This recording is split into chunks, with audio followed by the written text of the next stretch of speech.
Yours? No, I'm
so color.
Order, honorable members, let's take our seats for the next.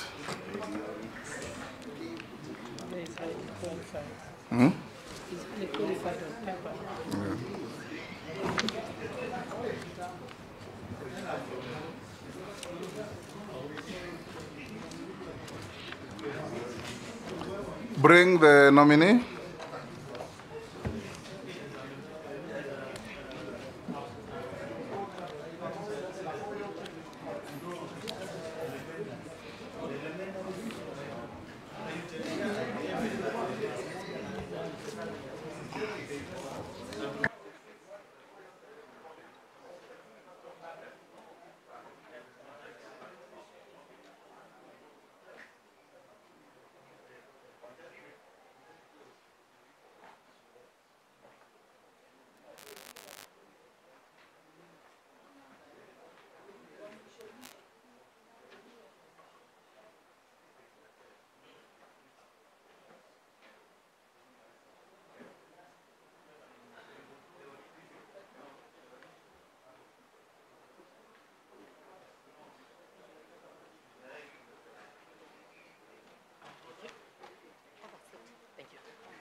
Good afternoon. Use the mic.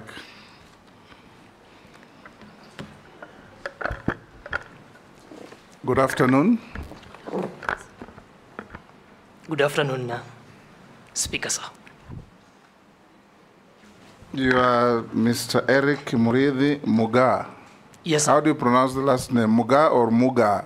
Muuga. Muuga. Muuga. Muuga. Yes. Very good. Welcome to this Committee of Parliament. Have you ever appeared before a Committee of Parliament? No. No. This is your maiden appearance. Yes. Welcome to Parliament for this process of approval hearings. We are going to engage you for the next 1 hour or so to assess your suitability to take office that you have been nominated for appointment. This is a committee of appointments in Parliament in the National Assembly. I'm the Speaker of the National Assembly.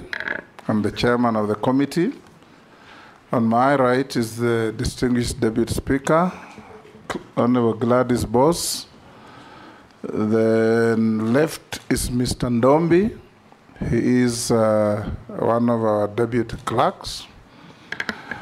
I will invite members of the committee to introduce themselves, starting with Honorable Naisula. Naisula Lesuda, MP Samburu West. Kimani Shongo. Nelson Koech, MP Belgut.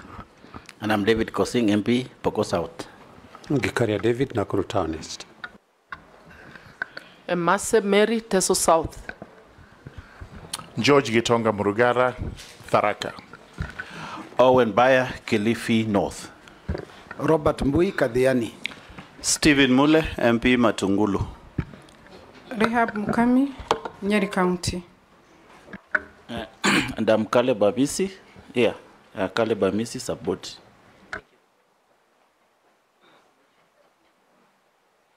Thank you, Chairman. Mishimboko Likoni. We will start. Eric, we'll invite you to introduce yourself.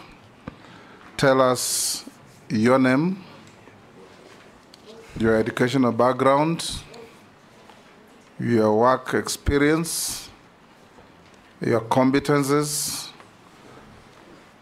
and why you think you have the suitability to the appointment to which you have been proposed. After that, you give your papers to the clerk to verify. But before we do that, we will invite you to take an oath. We have the holy books, the Quran and the Bible. Which one do you swear with? The Bible. So be upstanding. Take the Bible in your right hand and recite the oath that the sergeant will hold for you. I, Eric Murithi Muuga, do swear that the evidence I shall give for this committee on the matter and its consideration shall be the truth, the whole truth, and nothing but the truth. So help me God. Take your seat.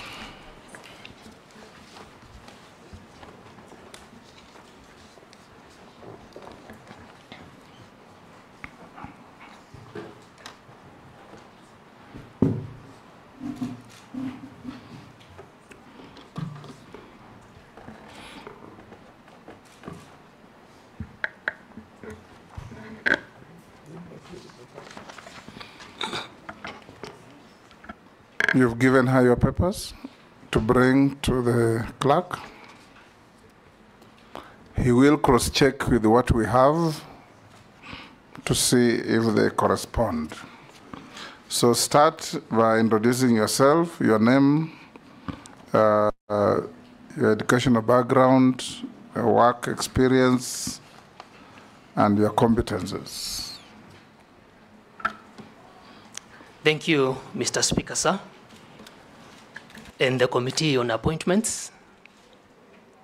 I'll start by thanking God for this opportunity to sit in front of the esteemed members, and also the President for giving me an opportunity on this nomination. My name is Eric Mureithi Muuga, 32 years of age, born in a village called Athi, which is in Igembe South constituency, Meru County. I went to Athi Primary School, which is a walking distance from my birthplace, and did my KCPE in 2005. I performed well and enrolled in Lenana School, where I sat my KCSE in the year 2009. After that, I performed well. I progressed to the University of Nairobi, Faculty of Architecture and Engineering, where I did a bachelor's degree in civil engineering and civil and construction engineering. I performed really well. I got a first class amongst my colleagues, and upon graduation, I got a job that relates to this docket of sanitation and irrigation in a company called Mangat IB Patel Consulting Engineers. This is one of the leading consulting firms in this country. While working, I was very interested in water, so I enrolled back in the year 2017 for a master's degree in the University of Nairobi and specialized on water resources engineering, where I graduated in the year 2022. I'm born in a family with 6 siblings. I'm the third born. I am married, and I've worked for 8 to 9 years, Honorable Speaker, on water and sanitation. In the process of carrying out my daily activities, I have worked at all levels, mostly in the private sector. I've worked at all levels. I've worked and engaged with stakeholders from the ministry, mostly water development works as consultant. I have progressed in my career growth from an intern to a design engineer, and now to assistant resident engineer also, and also in some projects, an assistant project engineer. I am duly registered with the Engineers Board of Kenya as a professional engineer, and duly registered with the Institution of Engineers of Kenya as a corporate member. During my work activities, I have developed a passion to ensure that every Kenya, in my little scope that I've served so far, has access to water, which is a human right, and also a constitutional right. Service to my fellow countrymen is a service to God, and given the opportunity, if this House approves my nomination, I will do all I can to ensure that Kenyans have access to an economic and basic right and serve with honor and dignity. Thank you so much.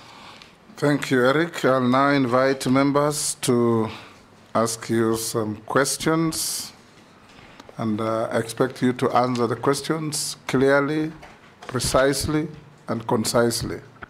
Hakuna stories. You just answer the questions as they are asked. I'll invite the Deputy Speaker to be the first to ask you. Thank you, Honorable Speaker. Mr. Muuga, you most likely were following the proceedings in Parliament and the country, and you know that the Finance Bill 2024 was withdrawn, which therefore means that there is a shortage of funding in the ministry to which you seek confirmation.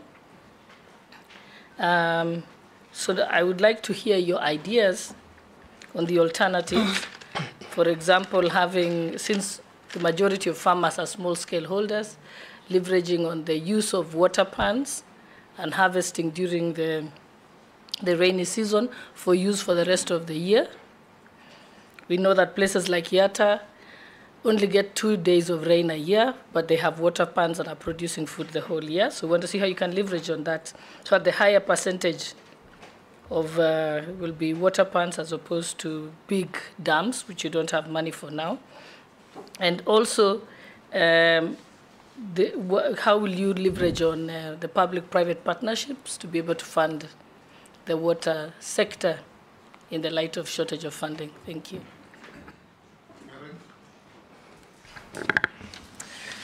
Thank you, Speaker, sir. I would like to respond to Honorable Gladys Boss' question on the rejected finance bill and shortage of funding.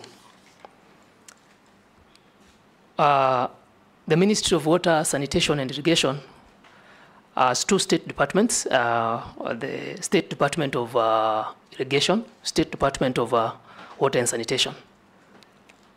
The 2 state departments, the State Department of Irrigation has had a budget cut of almost 1.7 billion.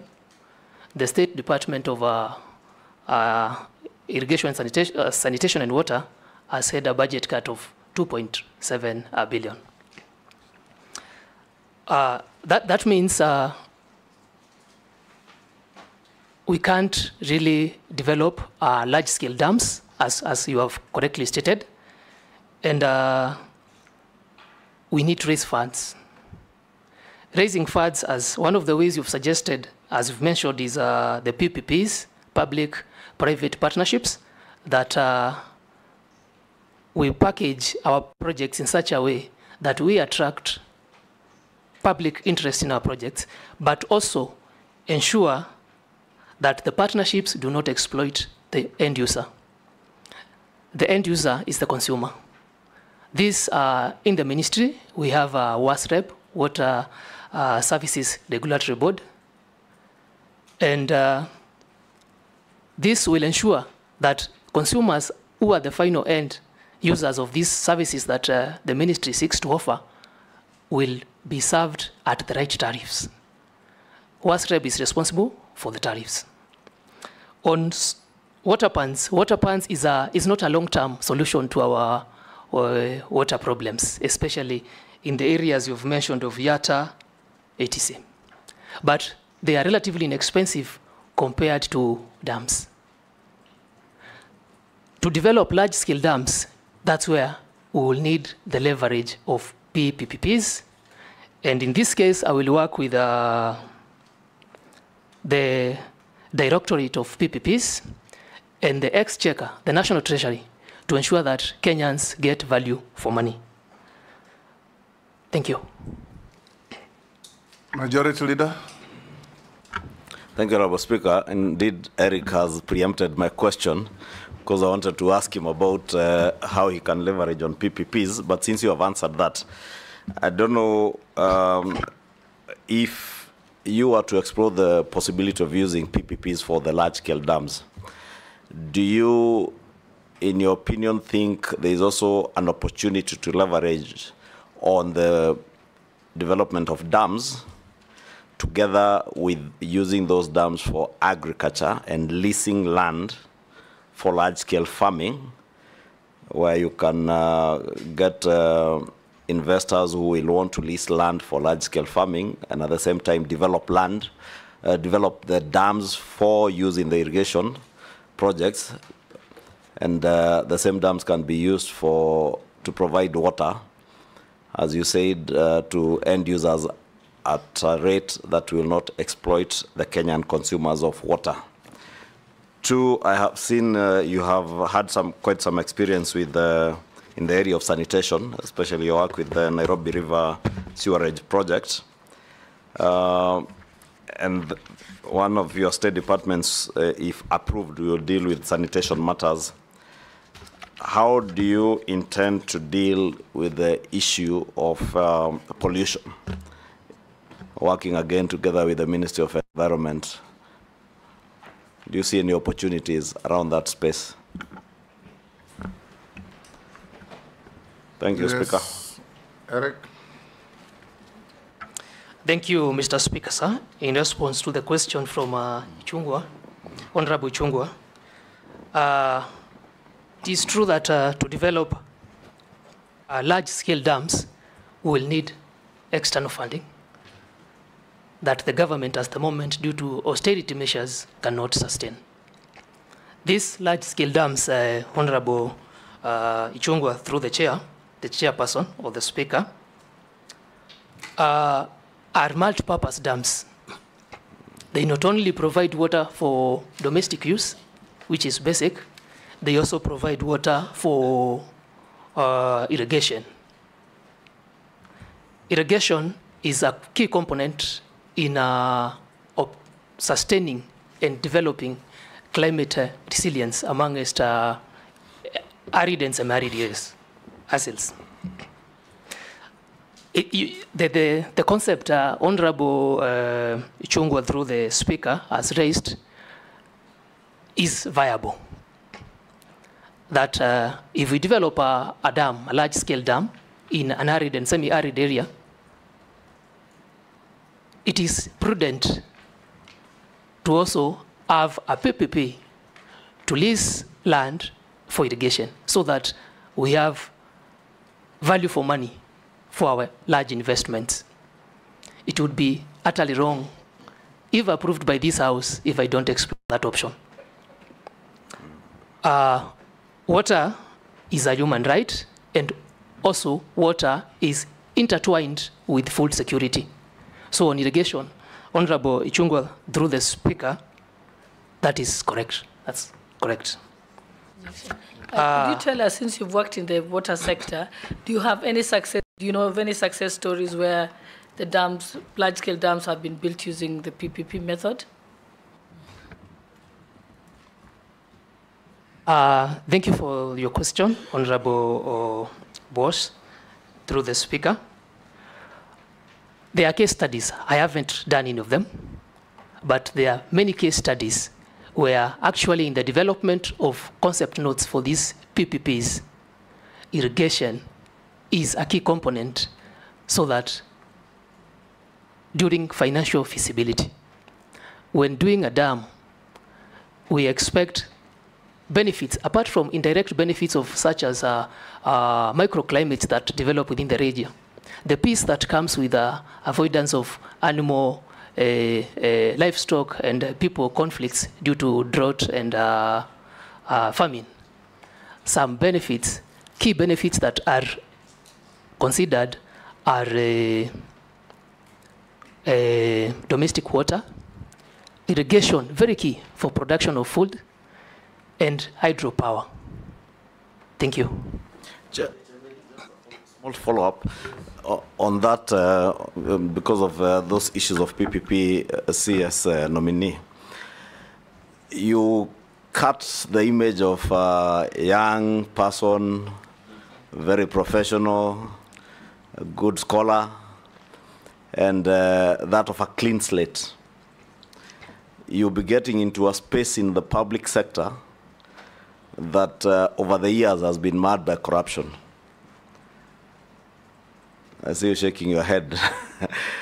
I hope that shaking of your head is signifying a determination that you will not get roped into the cartels that have bedeviled the water sector over the years. If you have been taken through the State Department of Irrigation and the construction of those mega dams, from Badasa to Ma Dam, they are all riddled with corruption. What can you tell the people of Kenya, and more so the young people of Kenya, in relation to where you stand today and the position you will take in the fight against corruption in the development of water resources in the country?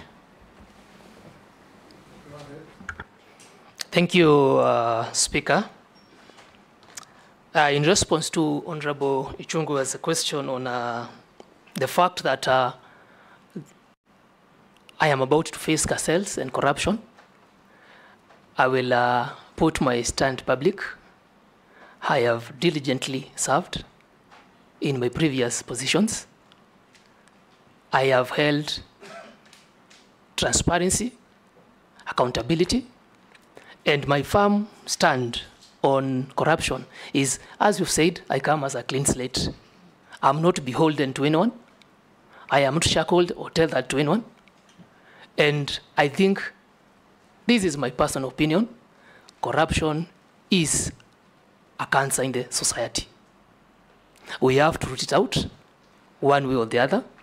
And if my nomination is approved by this House, I will engage in my duties, bracing and embracing integrity, honesty, and accountability to lead from the front.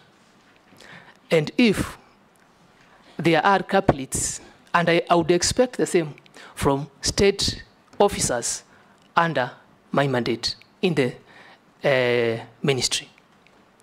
And if any of them is found capable of this, I understand we are a constitutionally bound country, and I will let the agents that deal with corruption, that is the EACC, and other investigative bodies, take their course, and the law should be followed to the letter. Thank you, sir. Nelson.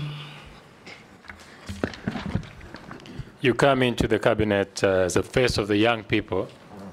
I'd like to know how you intend to use your ministry to create employment, because the biggest problem that we have in the country at the moment is youth unemployment.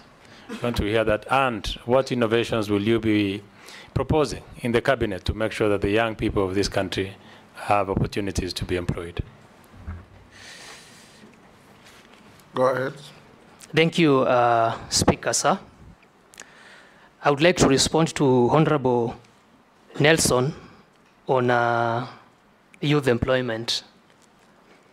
75% of Kenya's economy is driven by agriculture. I appreciate that. And I also appreciate that the young people are advocating for services. I am not naive, and I will appreciate that. On youth employment, the ministry as a State Department of Irrigation. Irrigation is mandated to harvest, store water. It is mandated to reclaim lands for productivity. And it is also mandated to increase the acreage of irrigation in the country. If approved by this House, I would, first of all, start by sensitization. We need, as a country, to appreciate that agriculture is not a by the way. It is a profession in itself. It is an economic activity that generates income to all of us. The young people, we need to understand that since high school, I would work with other ministries, such as the Ministry of Education, that projects such as micro irrigation that the ministry is rolling out, whereby we sink boreholes, pump the water to an elevated tank, and give the opportunity to clubs, like 4K clubs, to irrigate land for subsistence farming. Those activities are being coordinated with agriculture teachers to inculcate that and train the young people, who I understand approximately 800,000 to 500,000 young people are getting out of tertiary institutions. If they have this prior knowledge, and when they come out, I would advocate for private entrepreneurs to further these skills acquired at school level, while the ministry's job would be to provide water for irrigation. On innovation, we as a country, we have to embrace the fact that technology is changing every day. Changes in technology comes with new ideas, brighter and better ways to do activities. For example, in the ministry, I have been involved in water service providers distribution networks. These networks, most of them are people depend on memory to remember where the existing lines were, how they were done, when they were done.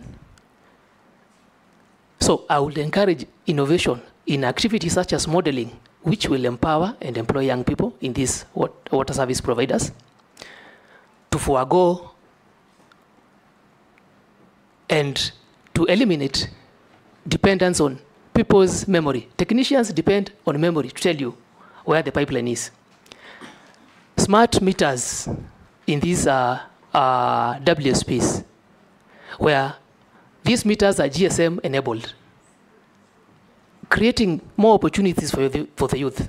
And if I find an opportunity to sit in the cabinet as approved by this house, I would also be a champion to developing policies, not only in my ministry, but in other ministries that include and take care of public participation, especially the young people, inclusivity, and that their opinions are heard and they find the final decision or the final policy that is adopted as a country accommodates their issues. Thank you. Thank you so much. Naisula. Thank you, Speaker. Mr. Muuga, my question is, if you are found suitable by this committee and the National Assembly to be the CS of water, sanitation and irrigation, how will you balance the thin line between completion of existing and ongoing projects and starting new ones? And you should just have in mind, if approved, these members of parliament and many others who are not here will be knocking your door, saying there's this project in my constituency, and I want to know whether you'll also be intimidated. Some of these members who are third-timers, fourth-timers, older than you, bigger than you, please, Kenyans would like to know how you'll be dealing with that. Then the second question is, I want to pick your thought on the many water agencies we have in this country. We have them in Regional Development Authority, we have some under the Ministry of Water, and what purpose they serve. You know, they're all serving the same communities. We're giving funds to a certain regional development body. We're giving another one to a water agency. The money for development is lesser than the recurrent expenditure. I want to pick your thoughts whether that is a prudent use of resources for us as a country. Hold, Eric will take another one. Posing. Thank you, Speaker. For the nominee, I don't know whether you know what you are almost, should you be approved, where you're going, but the kind of industry you're going in. And maybe to help Honorable Chairman and Speaker, two things. One, there are dams which are already built, and some of them are 50% in this country, big dams. Some of them 50%, some of them 60%, 70% in terms of completion. And an example is one which is in my county.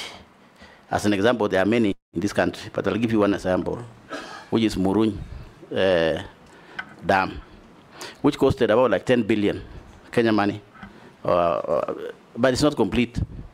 Now with the austerity measures or finance bill having been rejected, and many debate about now where we're going to get money, what will be your proposal on how to deal with that? Because PPP, which we suggested, is actually a future dams. But there are dams which are almost 80–90% complete, which are going to stall. And I hope you know what it means if a project is stalling like that. It means the contractor will be out of the ground, or is already out of the ground anyway, and then he's going to whatever is asking government, that's accumulating interest. You know, so we will end up paying, rather than now paying 10 billion, we might do 20 billion. So what we do about that? Number two, there is a cancer which many Kenyans don't know. And I want to tell you, nominee, should you be appointed, please make sure, take care of this.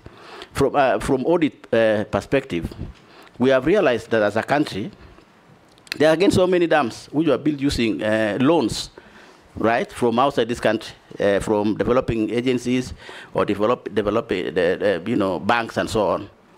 And that loan, Muuga, is being paid by National Treasury as exchequer, which means from our taxes. And those Kenyans who are paying those taxes, for example, are not even enjoying that water. So there's been a serious debate that even those agencies which run this water, those now regional agencies, they don't pay. So National Treasury ends up mobbing out taxes to pay for the loan about those projects. Therefore, there was a proposal, Muuga, there was a proposal in the discussion to say, why don't we charge a levy from the waters that we used to build using these loans, so that the National Treasury can build that loan. What will be your opinion as you come in? Will you agree with that opinion? And if you don't agree, what will be the future? Will we pay taxes on water? Too long, Posing. You have made your point. Or is it too long? Yes. I thought I was building the point so that they can understand. Sometimes, Honorable Speaker... You've made the point. Yes, but sometimes we also help them to get knowledge. It's true. Okay. And there's a reason why we are in this committee's chair. There's a reason. You've got the question. Start with Naisula, go to Posing. Thank you, Speaker. If I may respond to Honorable Naisula's question, on the lean line between completion of projects and starting new projects. As I initially stated, I am well aware of our austerity measures. However,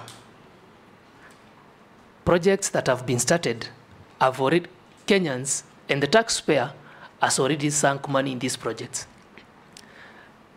Honorable Naisula, through the Speaker, my target would first of all to complete these projects and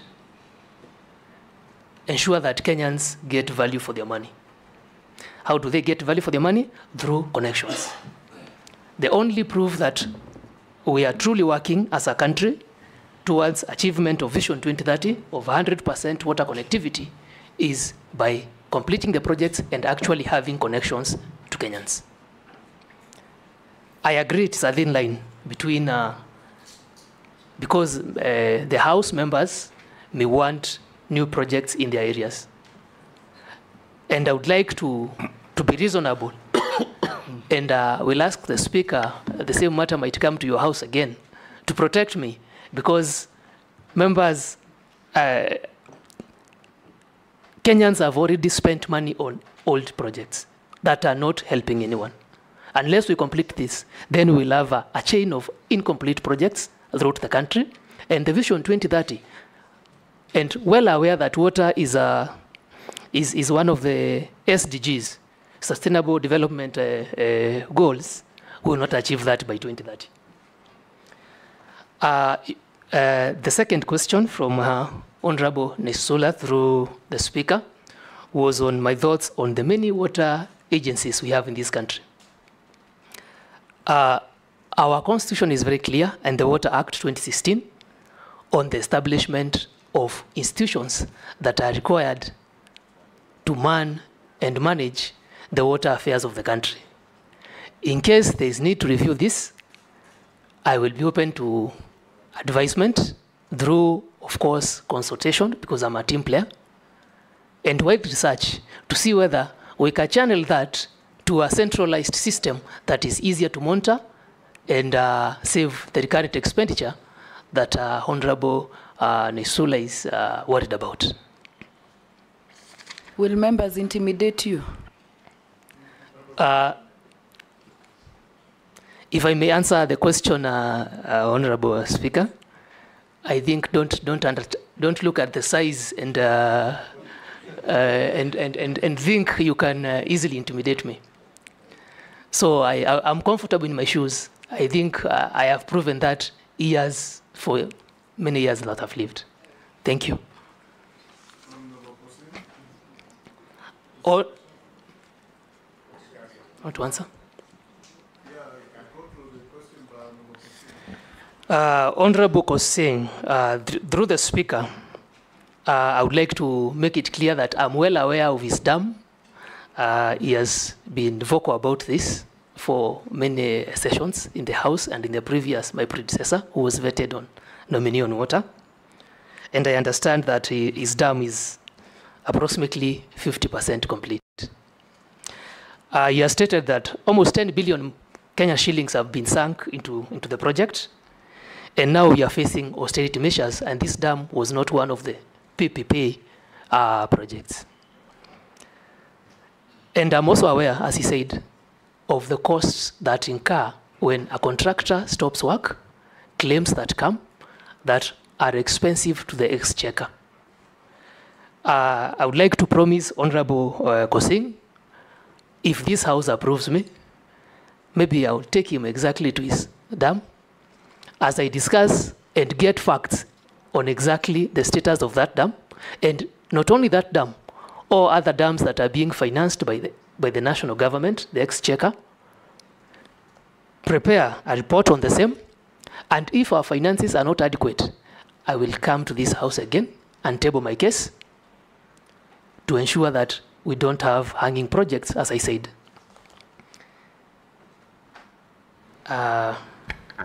His second question was on loans that were taken by water works development agencies that are being serviced by the exchequer. I am well aware that the Ministry, Department of Water and Sanitation, is approximately, has a loan of approximately 225 billion.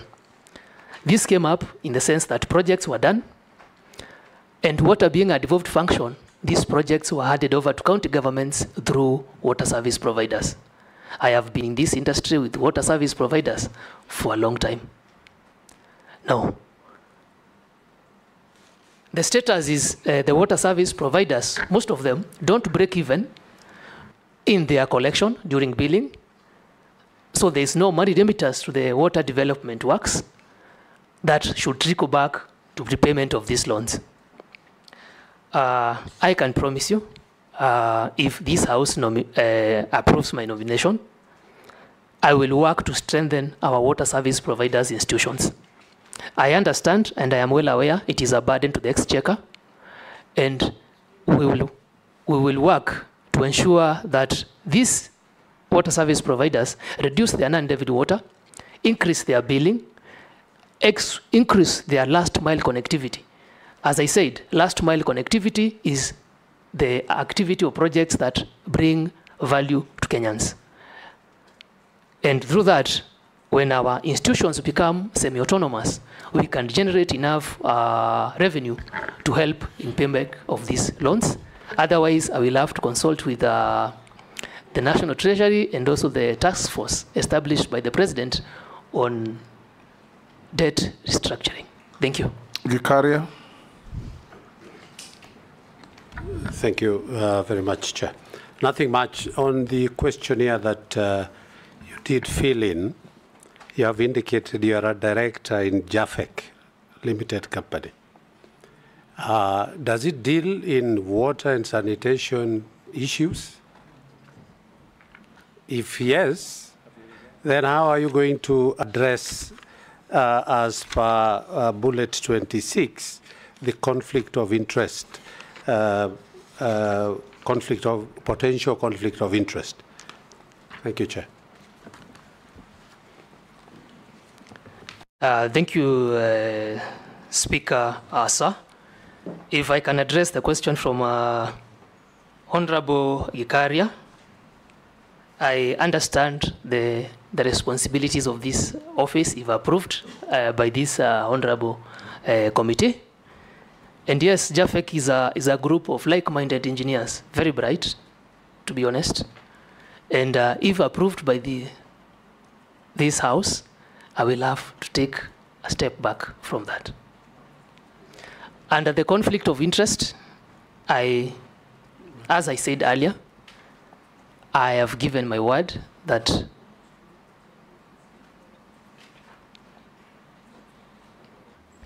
I think that what it is that it doesn't mean you have to pull back. It's just that if that company ever gets a contract where you have influence, you declare a conflict of interest. Then at that time, the decision-making process can be that, don't give it to my company, or that it is known, so that you have no hand in it. So don't tie yourself. Honorable Gikari is getting you into trouble. No, Thank you. I appreciate what you have indicated, because what I expected is that he will declare his interest and maybe vacate. So, Eric, be very concise. He asked, are you a director of this company? Yes. yes. Does it deal in the water sector? If the answer is yes, then you go to the next issue. Thank you. Yes. Yes.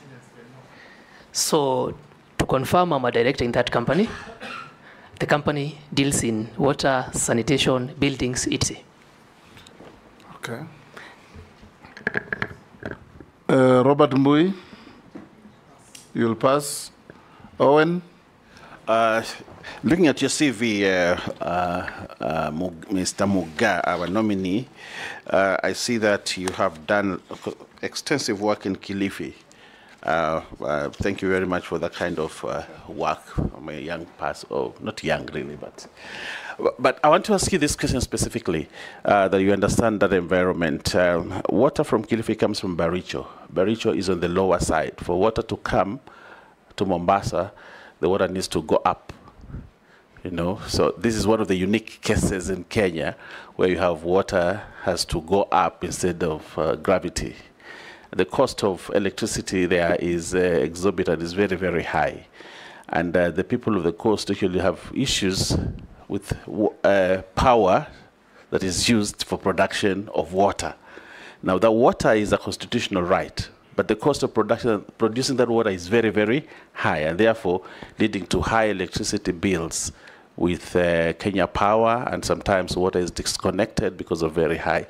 What would be your solution to solve that problem, especially for the whole of coast region, where water has to be generated, has to be pumped up using electricity? What is your practical solution to that problem? Hold, Eric, yes, Murugara. Take those Yes, two. thank you, Mr. Speaker. One question. Eric, Kenyans have waited for water for the last 60 years with abated breath. Millions of households everywhere are waiting for water. And they now look upon you, if approved by this House, to actually give them water. What is your word to them?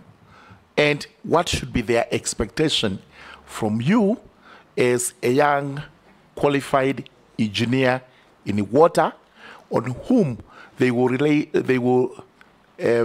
place a lot of reliance as far as water is concerned?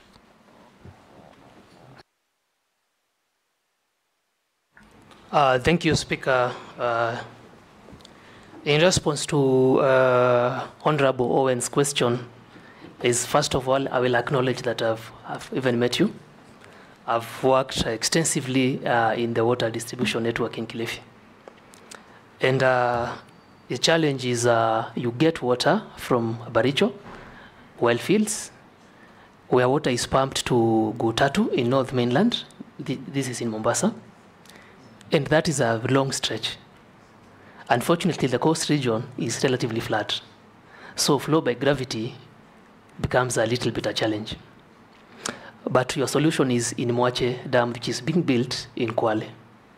So I know the rationing there is almost twice. Water comes on Friday and Mondays. And to solve your problem, unless we sink boreholes in Kilifi, then you don't have an active river, or think of desalination, which is a relatively expensive way of doing it. So once Mwache comes in and water is supplied to Mombasa and the Kwale County, your rationing problems will reduce. because that water will come up to Mtwapa, serve Kilifi, and then Malindi. So, and your power expenses will be alleviated a little bit. That's being pragmatic to this committee. Yes, Murugara's question. Kenyans have waited for many years, Honorable, through the Speaker, Honorable Murugara, as we've said. The ministry has a vision of ensuring 100% connectivity to all Kenyans by 2030. This also agrees with the Africa Water Agenda 2063. My word to Kenyans is, I will do all I can. I will zero mostly on water that is not accounted for, water that is abstracted but does not get to the end user. In Kenya right now, that percentage stands at about 45%. That is water that does not have an economic impact directly to the water service providers, and also to Kenyans. If we at least reduce that, and also sensitize Kenyans that it is a sole responsibility of every Kenyan to conserve the little that I have. Conservation is key for our renewable sources. That is my commitment to the people of Kenya. Thank you, Mr. Speaker. Mr. Speaker, I'll introduce myself. I was out, I had gone for mosque.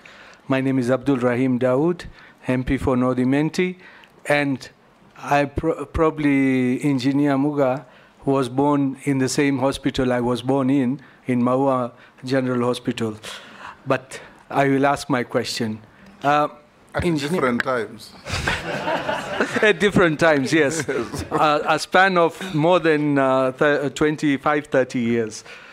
He's like my son. Ms. Engineer, you know, I'm hearing dams being built everywhere. But in our region, we've been told about the Kianjuri Dam, which will take water up to Tharaka.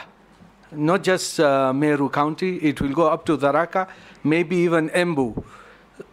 I want to know, once you get in, you're talking about the existing which are there. If you come to do ours, will it be in this lifetime or maybe another lifetime? Second, there is a project which has been ongoing in Meru, sanitation, because sanitation is your forte. Sanitation, we've got Meru sewage plant, which has been built for the last 5 years, and it is never being completed. We need sewage everywhere in this country, plants. We need to get it out of towns. What do you envisage to do when you're there? And the last one is, you have talked about boreholes. I don't know if you're aware, in Nairobi, there are 6,000 boreholes. Only 2,000 are licensed. 4,000 boreholes are not licensed. Is borehole the way to go to get water when the aquifers are already dry? So how would you approach that, and how are you going to control it? Thank you, Mr. Speaker. Mary Amasa, let's take the next one. Through the chairman, I have just one simple question to the nominee. From my experience in service to wananchi, I realized that we have so many water facilities, boreholes that have been drilled over the years, because there was even a time NGCDF also used to drill boreholes. But there's a problem with the sustainability in terms of maintenance, in terms of repairs. You'll go to an area, you ask wananchi whether they have water, they say we don't have water. You ask them, have you ever, there's no borehole that has ever been drilled here. There are two, but they're all not functioning. So my simple question, if approved as the nominee for Minister of Water, what are your plans? What interventions? Because I think there's need for a structured interventions on how to maintain and sustain this repair and maintenance across the country where these boreholes have been drilled. Thank you. Nominee. Thank you, Honorable Speaker. I'll start with Honorable Daud's question on Kionjuri Dam. Honorable Daud, I appreciate your concern about dams in Meru. I also come from Meru. There are not many.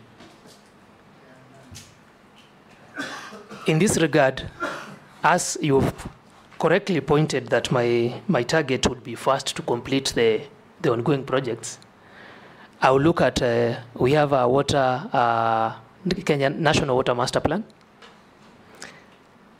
I will review. These dams are not done because they have to be done.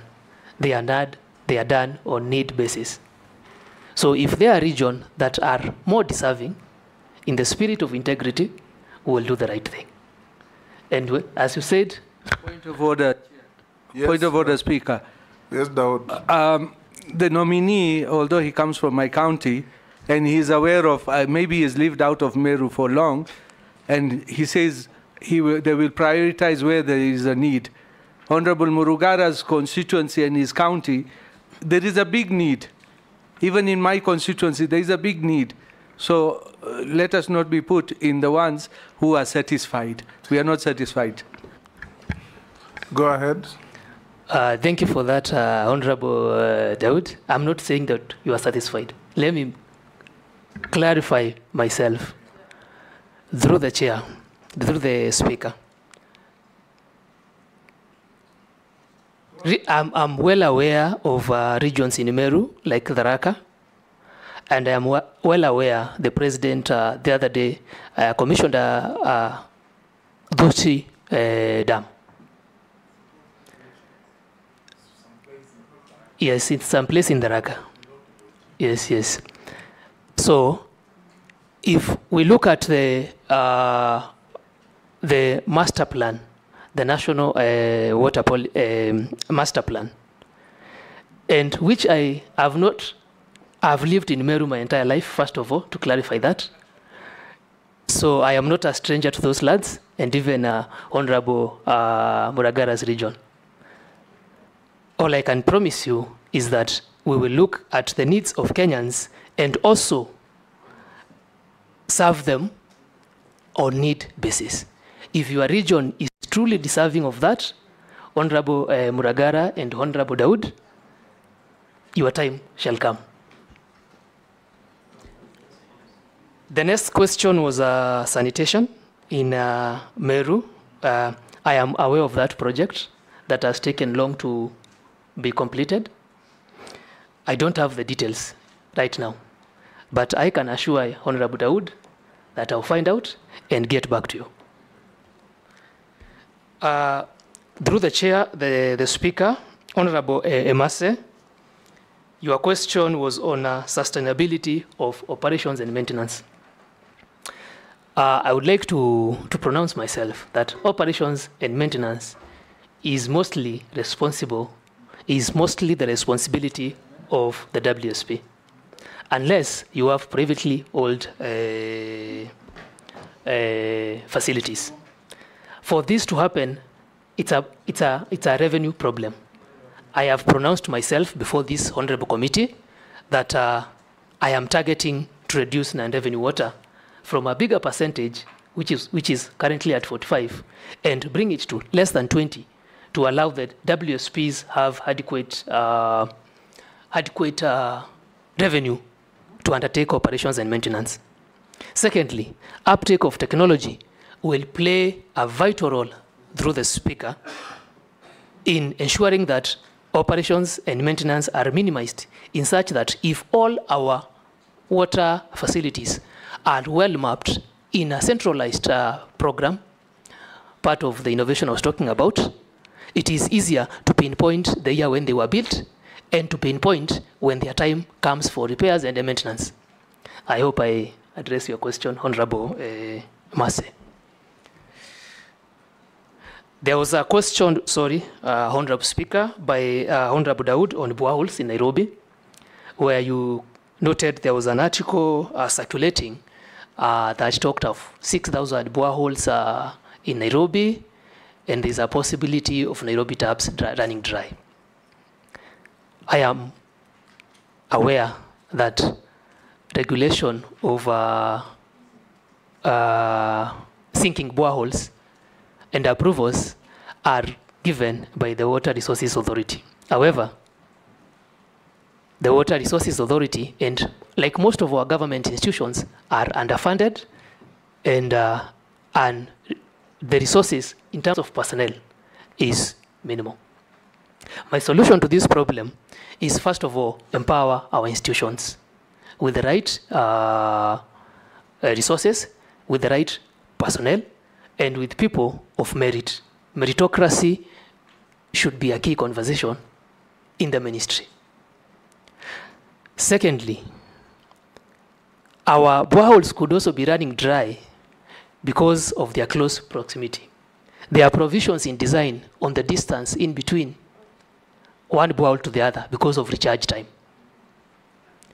And also, Nairobi is every day turning into a concrete jungle.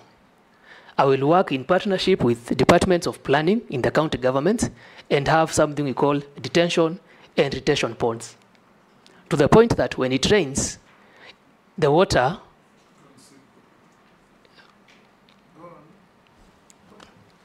Okay. Go on. Okay, thank you, Honorable Speaker. I thought you were interjecting, sorry. Retention and detention pods are recharge areas for aquifers. You realize when it rains in Nairobi, our roofs direct the water to the drains.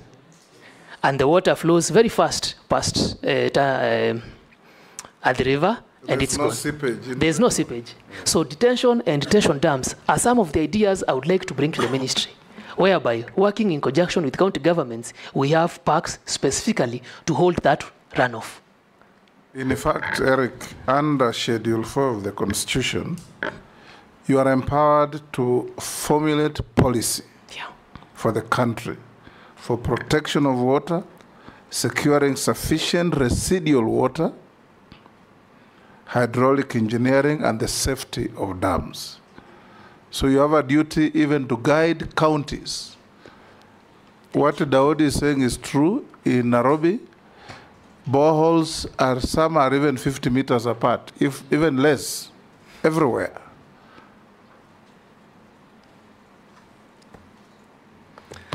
Thank you, Honorable Speaker, for that support.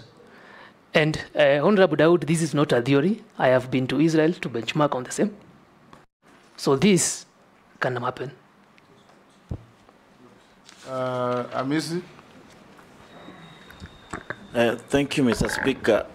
Mr. Speaker, to the Honorable Nominee, I understood that you said you are 30 years of age. So in the demographic bracket, it puts you at the millennial, just like me. I'm a millennial. Yes, he's actually a millennial. Yeah, he's a millennial. The last of millennial, yeah. Yeah, he's a millennial. I think I belong in the middle of the millennial. Yeah, so you are basically closer. You are the closest the Gen Zs can come to. And that puts you like a control experiment in the management of the nation. A point whereby if you succeed, the young people feels that, yes, we can do it, one of our own did it. And if you fail, that will be the end of the young people's agitation in this country, because you will give a mark that even if you are given a responsibility, one of your own was there, and this is what he did. You understand that's a very, very important position you are going in.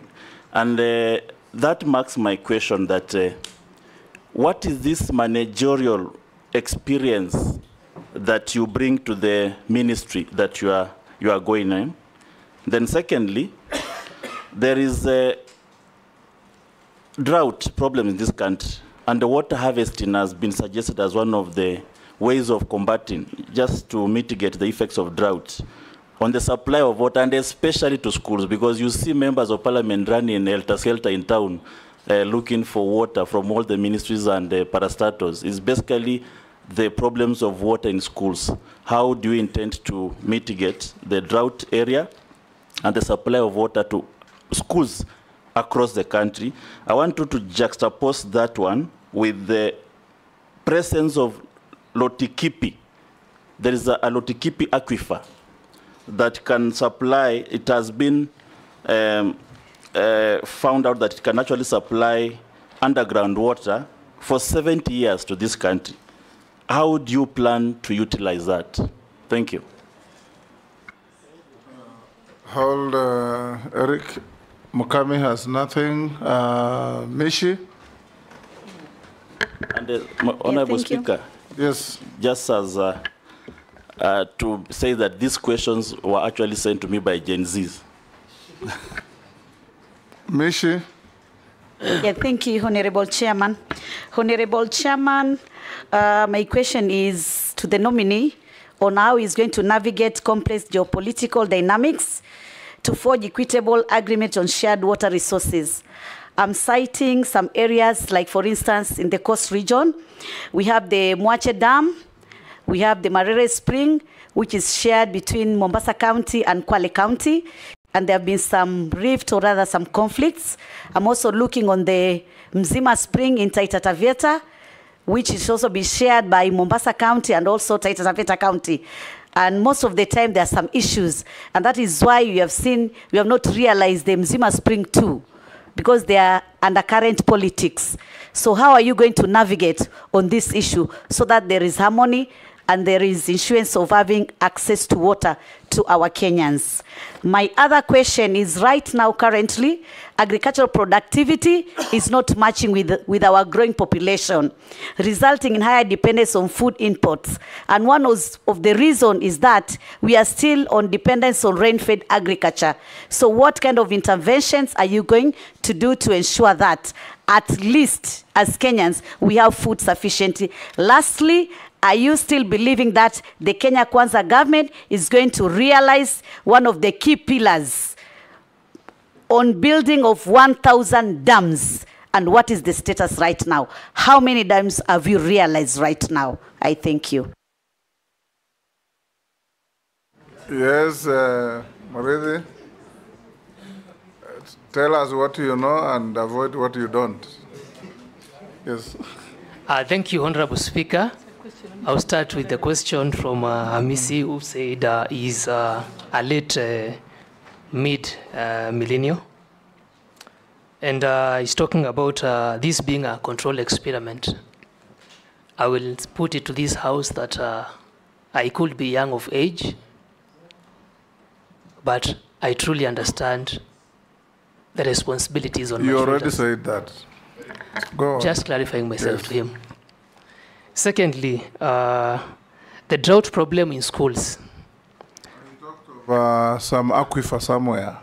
Is it the Turkana one? Two questions. The Lotikipi aquifer, that is the second question. The first question, Speaker, was the managerial experience that you've acquired elsewhere that you think will help you for the new assignment you have, and the supply of water to schools, of course. Okay. Okay, yeah. Honorable Speaker, I would like to respond to Honorable Hamisi's question on experience. First, I will cite that I'm vastly experienced on water and sanitation issues in the country. I have, as I said, I have worked as a team leader, design, etc. This experience does not mean that professionals in the ministry don't have it. I understand that the ministry is not short of professionals, and it is not short of policy. All I bring to the ministry, if approved by this House, is the ethos of the private sector of accountability, transparency, as people have rightfully asked for.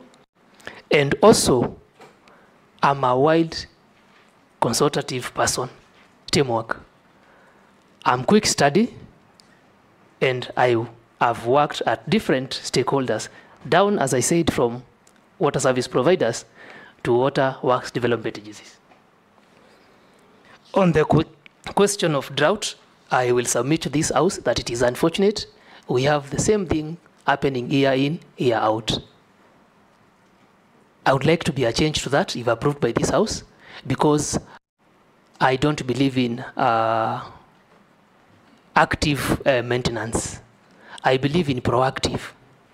If we know a certain school, say in Oloitoktok, has water shortage problems. It had it last year. It had it last year, but one. Then we are supposed to learn as a ministry. Solution to this would include immediate solutions, would include, first of all, gutters, simple solutions.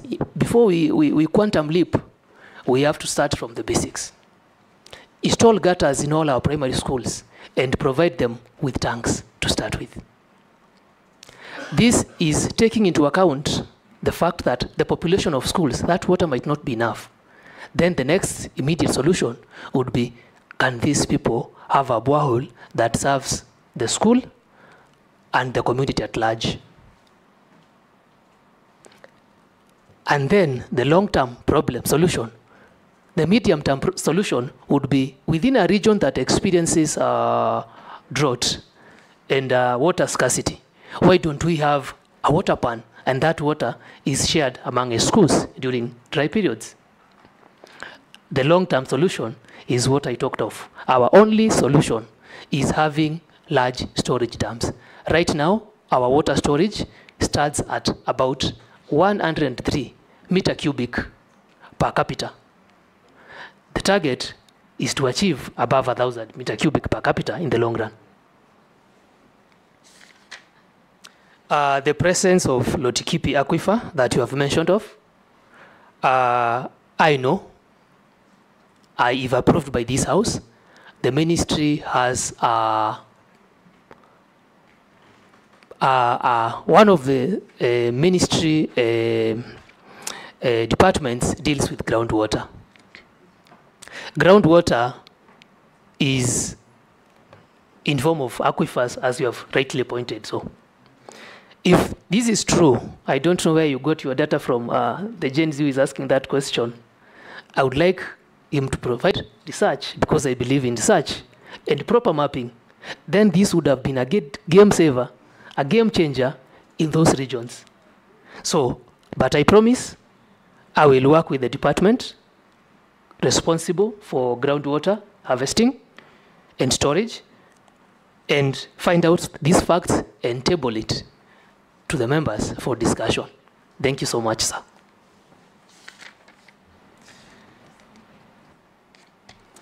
Honorable, if I may, Honorable Speaker, to respond to Mishi. Mishi, I will say I was part of the team that looked at the distribution network in Taita Taveta a while back, if you look at my CV. And I understand that these water resources are shared between counties within that region. Specifically, Mzima, that was not a bulk distribution network. We were more looking at the distribution network that actually reaches the people. I understand in the Water Act 2016, it is the mandate of the Cabinet Secretary under this docket I'm nominated for to ensure catchment and interbasin transfers are amicable. Kindly, if I get into office approved by this House, Honorable Mishi, I will ensure we have smooth sharing of resources, because all these resources belong to all peoples of Kenya. They could be in your county, but if there's a room for us to accommodate the other and provide water to another Kenyan somewhere else, but I'll get back to you with a proper written discussion on that. And I will also ask for your support on the same, because members within that region have a say to the resources in their region. Thank you so much. Russell, sorry, Sharia. Thank you, Mr. Speaker. I guess I had stepped out. That's why you think I'm not here anymore. Yes. I'd gone to the mosque. To pray for Thank us. you. Eric, my name is Abdi Shurie, MP Balambala. Mine is one very simple question. The right to clean water is seriously hampered by the lack of water infrastructure investments in the rural areas. If confirmed as part of a non-discriminatory policy making, would you consider championing extra complementary funding for rural Kenya? Thank you, Mr. Speaker.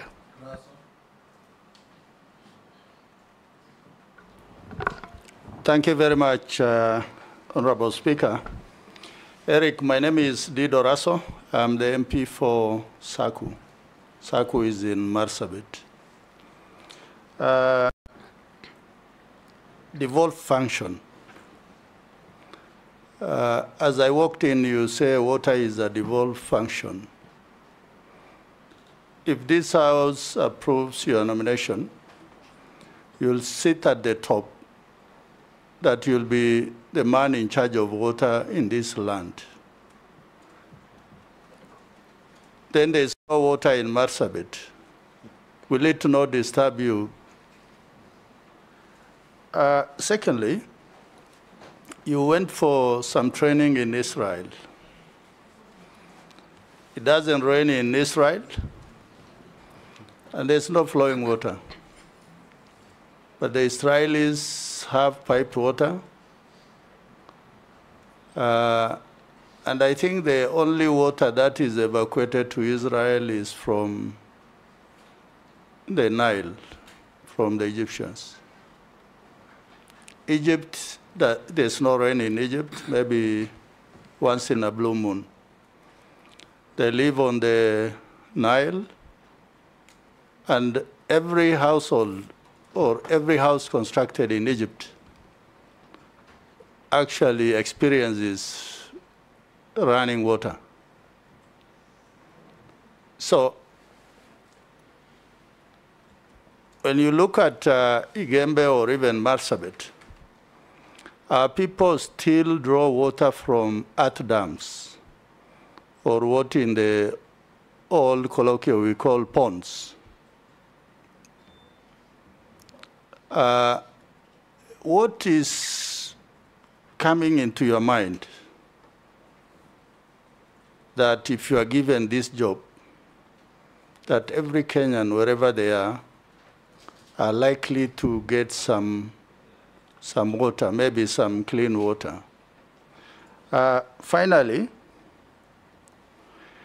it is about Vision 2030. In Vision 2030, it is projected that Kenya will be a middle-income country with some industrialization, and every household will have some water. With budget cut austerity measures, and also with the clamor that Kenyans should not pay taxes. What is it that is coming into your mind, that how will you be able to navigate that issue of water, because water is life? Thank you, Honorable Speaker. Let's take the last one, Eric Mule. Thank you very much, Speaker. Thank you very much, Eric, the nominee. I've seen your CV impressive at an early age. Eric, being a young engineer and worked in the industry, I know you have been working under the master plan, the National Water Master Plan of 2013, which should be guiding the country. 11 years down the line, Kenyans are yearning for clean water, and they're also yearning for water for irrigation. If you are approved as a member of the cabinet, I want to hear from you. Are you comfortable with the existing master plan? And if you are given an opportunity, what kind of a master plan for water will you give this country so that Kenyans can realize the dream of clean water as quickly as possible? And the second one, what timelines are you foreseeing to finish some of the major dams like Thwake Dam and Umar Dam in Kitui?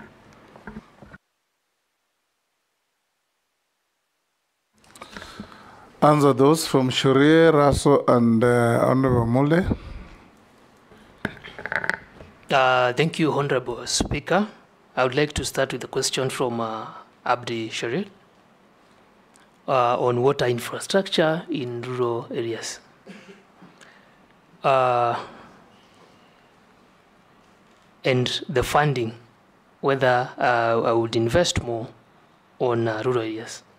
I understand that more than 85% of the country is rural, and these people too deserve the human right of having water and sanitation, improved sanitation.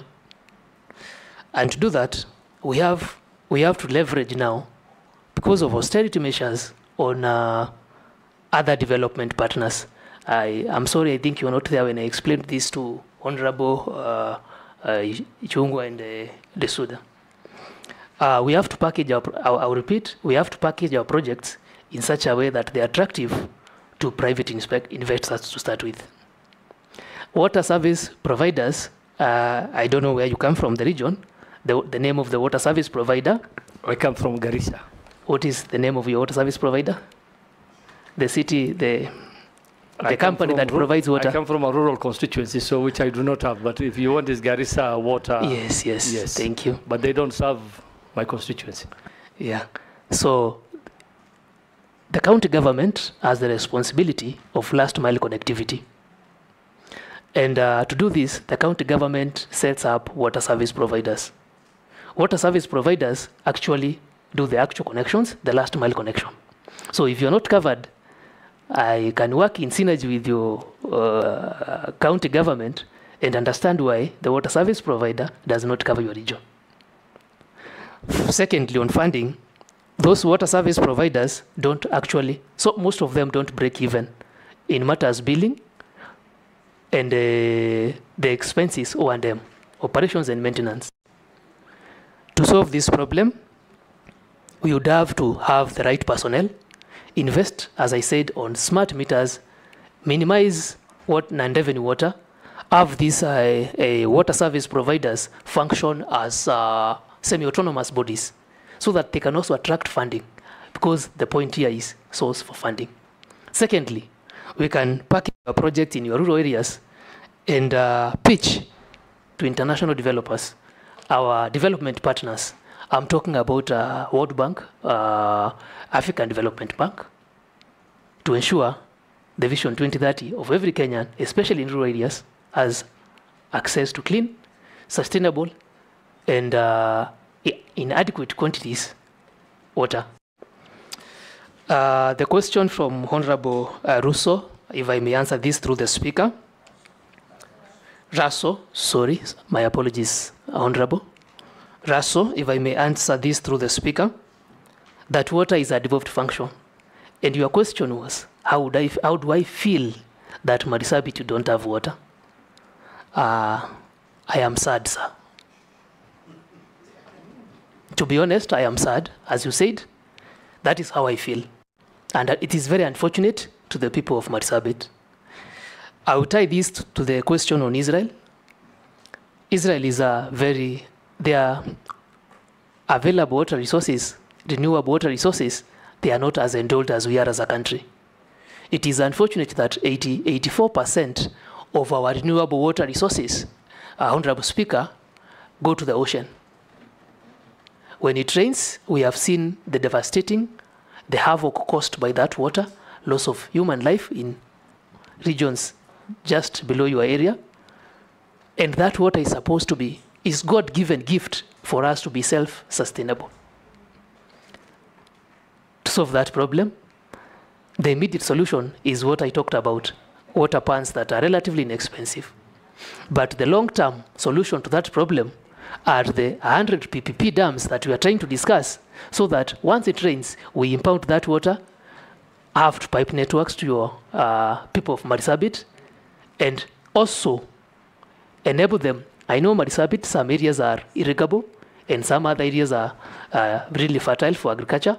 They can do double irrigation without depending on rain-fed agriculture, solving our climate resilience and drought resilience at the same time. So it's a matter of funding. Question from Vision 2030.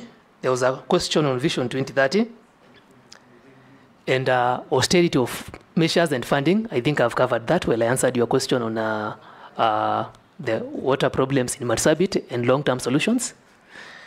Honorable Mule, there was a question on I've worked with master plans for more than 11 years. as you've said, rightly pointed out, that I will clarify myself. This is my position.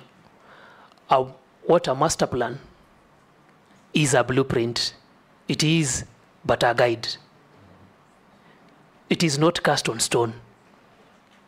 And there are always rooms for adjustments, improvements, and better. Because as we are embracing technology... Speaker, probably I need to I'm referring to the National Master Plan for Water, the Kenya National Master Plan, which was developed in 2013 with the help of JICA, which gives Kenya the way forward on how to manage, give Kenyans water, supply water. It has been in place for the last 11 years. Is it working? Because you have been on the field. If it is not working, if you are given an opportunity by this committee and approved, are you comfortable with our master plan, or you need to go back to the drawing board and come up with a master plan which can help? And my second question was, what are the plans for major dams like Thwake, Dam?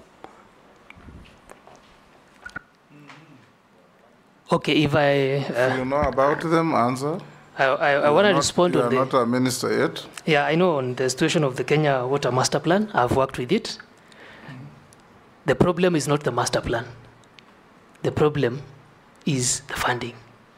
And I've discussed that, Honorable Mule, through the Speaker, that the master plans are okay. The main challenge in this country is funding. So if the master plan is not working, it means we are not implementing it as it should be because of inadequate resources. Your second question on Thwake and Uma dams. Sir, I know these dams are ongoing, but I'm not already, the House has not approved me to be a CS. I'm still a nominee. But if the House approves me, I can give you a status and exactly what is happening in writing. Thank you. Naisula? This is the very last. The very last. And I really wanted to say this and to ask the nominee, the issue of equity in water resource in this country. It is in public domain, and many of these members know that when a CS or a PS, there have been allegations that when a CS or a PS sits there, they allocate water resources to the regions that they come from. And also we have even seen there were allegations where a CS and a PS were fighting over projects, firing people, moving projects. I want to know how you will ensure there is equity in every part of this country, regardless of how they vote, regardless of where people are, to make sure that water is available in every part of this country. Yes, go on, Eric. Whether you'll be CS of Kenya or Igembe. Thank you, Honorable Speaker. If I may respond to Honorable Lisuda, if you ask out there, people who have worked with me, they know my stand on integrity and honesty. I know it's out there. Kenyans will tell you. And I've responded to the same question to Honorable Murugara and Honorable Daoud. When pressed on the question of whether I will allocate them dams. They were very excited that you will be taking water to their region. Burst their bubble. No, I said we will follow protocol. Yes. Okay. Thank you. Murithi? Yes, sir. Let me ask you something. You said you graduated in the year 2016. Yes. Thereafter, you worked between 2016 and 24 on several project positions. Yes, right? sir. Yes. As an engineer working in those project positions, were you required to be registered with the Engineers Board? Yes, I am required to be registered with the Engineers Board of Kenya. Yes. How come you only registered in 2024? So you're working without registration? First of all, to pronounce myself is that registration with the Engineers of Board of Kenya requires, first of all, you undergo training, adequate training. The minimum years is 3 years, and I don't think there's a maximum number of years. And secondly, it also speaks of the priorities you have. It is very key to be registered, but I was multitasking between a master's degree at the University of Nairobi and working. Those are unnecessary details. The question was very simple. Yes. When you are overseeing the projects, were you required to be registered as an engineer? You said yes. Is it a requirement? It is a requirement to work under a registered engineer. When you are not registered, you work under a registered engineer. Yes. It's as simple as that. Thank you. So when you answer question very simply, it becomes very easy. Thank you. When you over-explain, you can land into difficulties. Thank you, Speaker. Thank you. Yes. Thank you, Eric. Yes. May I ask you a few questions about yourself? Okay. Junet, you want to ask a question? Mr. Speaker? Yes. Yeah, I went to the mosque also, I delayed. Mr. Speaker, you know, when young people are given jobs at this level, high level, I don't know what happens. Immediately after swearing in, they are removed from the register of young people in the public eye. They become older people. Yes. Then the agitation continues that we want a young person on the table. I want to believe in this vetting committee today that we are vetting a young person. And he's going to go to, if he's approved, if the committee feels he's fit for the job, he will go there as a young person. Yeah, no, I have come to experience that we have vetted a young person who was given a job, and then when he took up the job, he became an older person. But when we were vetting him, he was a young man or a young lady. I remember very well. So I'm talking out of experience. So I think he will go there with the mindset and the belief of a young person, and the young people also will see one of them in that table as a young person. That's my comment, Mr. Speaker. But the other thing, he is from the one region of the country. Igembe South. Yeah, Igembe, but in a region. I hope there's somebody who I saw in the news saying that now that region is happy. I hope he was not talking about you, that you are going to serve all Kenyans. We have dealt with that already. And Eric, when you find favor and you get approved by the committee and you become a CS, you are not a CS because you are a young person. You are a CS because you are a competent Kenyan. Thank you. Capable of discharging the responsibility of the office of CS, and you must serve Kenyans of all ages, the young, the middle-aged, the old, the very old, without fear or favor. Thank you, Honorable Speaker. Yes. And they don't only look at the mountain. Look at the plains, look at the valleys, the asals. Yes, look at the whole country. Because in this country, water is a source of major conflicts between herders and farmers, farmers and farmers, and many people. There are people who do not get the World Health Organization designated quantity of water, leave alone quality, quantity per day. And it's going to be upon you to assist this country for the period you will serve as minister, if you are approved, to ensure all that you have been told here. Mzima Springs, they want water to go to Mombasa. Everywhere people want water. There is something called the Nile Treaty, which is always an elephant in the room for us.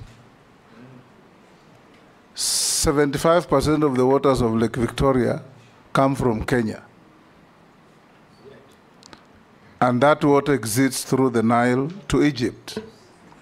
Yet if you looked at the 1902 Nile Treaty between Egypt, Sudan, and the British They say the waters of the Nile shall only be used 85% for Egypt, 10% for Sudan, and 5% for evaporation.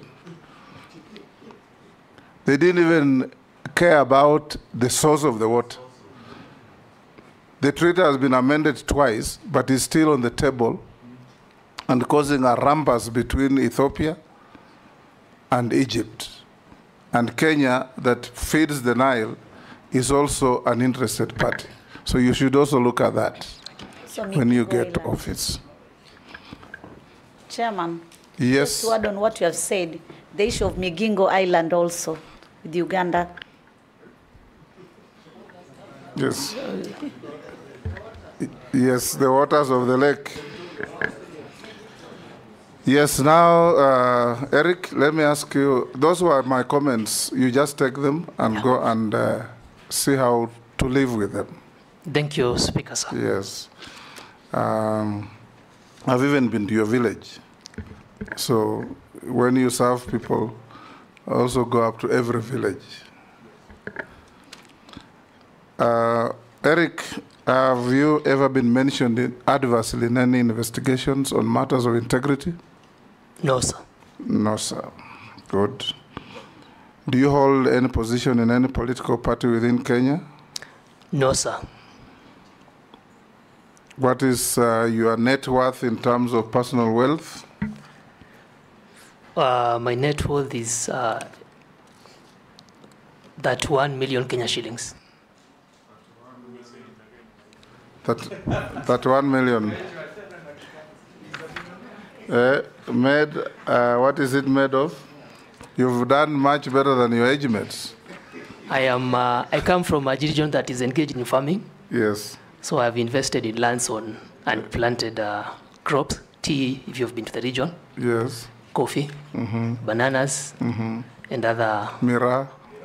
Definitely. Yes.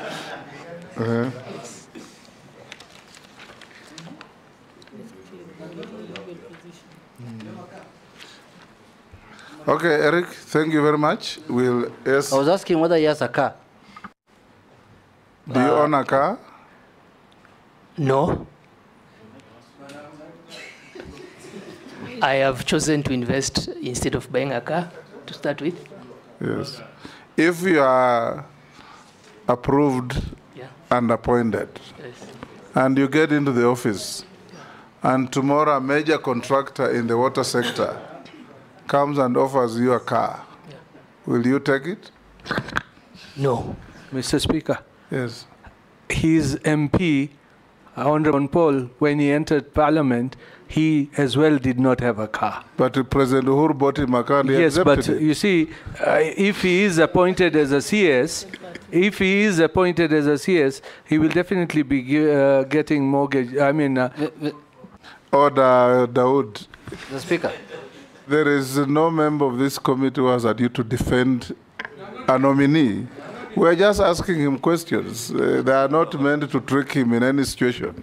Mr. Speaker. Yes. Now that the nominee has said he doesn't have a car, and he has never owned one, I wanted to know what is his dream car? Which one are you looking?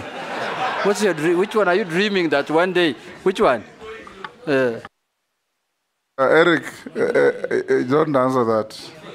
Honorable Speaker, and I will need your protection in future. Yes, don't answer that. Did he answer your question?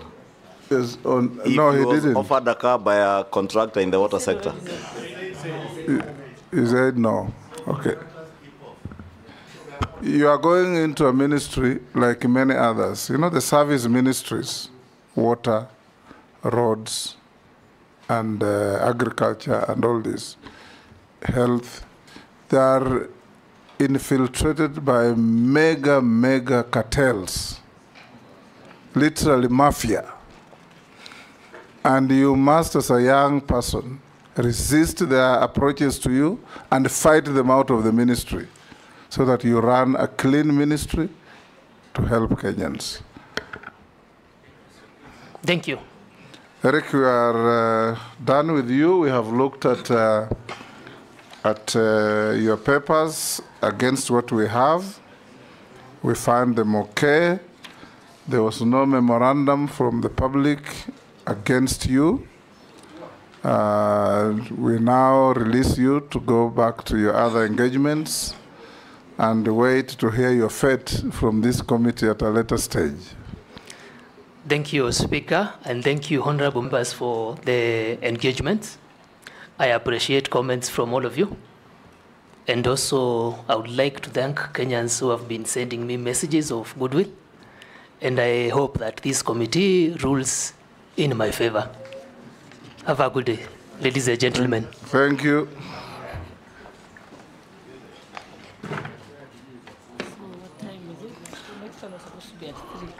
No. Honorable members, I saw John Paul in the gallery.